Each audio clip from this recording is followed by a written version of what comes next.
I'm Sammy. I'm going to build an aged care home today. Do you want to join me? Now, first of all, we need to decide if we want to make it public or private. Well, I do want to look after Grandma and Grandpa, but I also want to make money. You're right.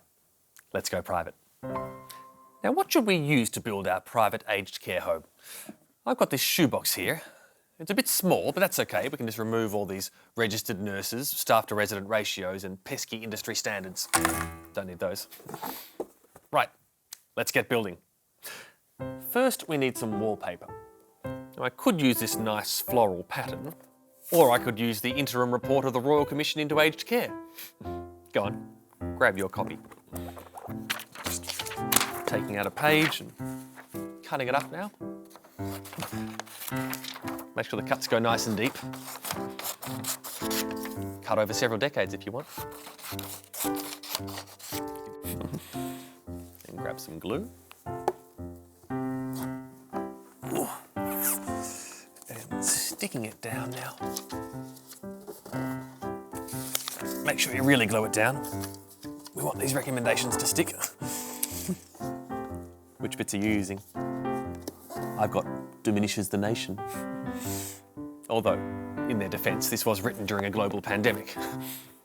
Oh, no, hang on, it was written in October 2019. Can you spell utterly foreseeable outcome?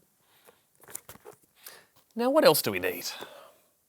Of course, someone to look after Grandma and Grandpa.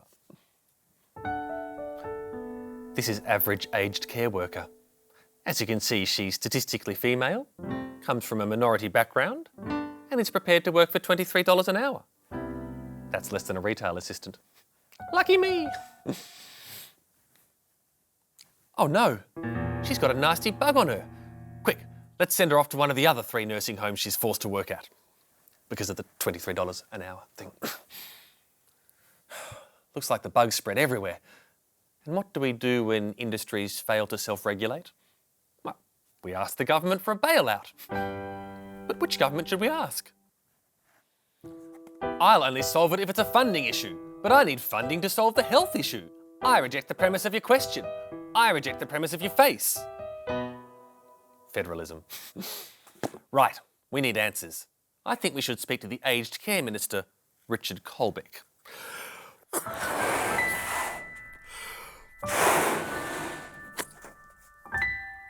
Richard, how many active cases are currently in aged care? Sorry, I don't have any numbers with me. I'm just a balloon. Have you ever been put in charge of a portfolio at a crucial time in human history and then spectacularly failed to rise to the occasion? Oh, he's walked away again. And I don't blame him.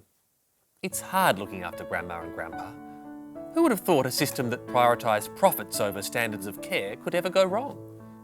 But I think we've all learned that no matter what, it's important to look after the most vulnerable members of our community, the shareholders. Bye-bye.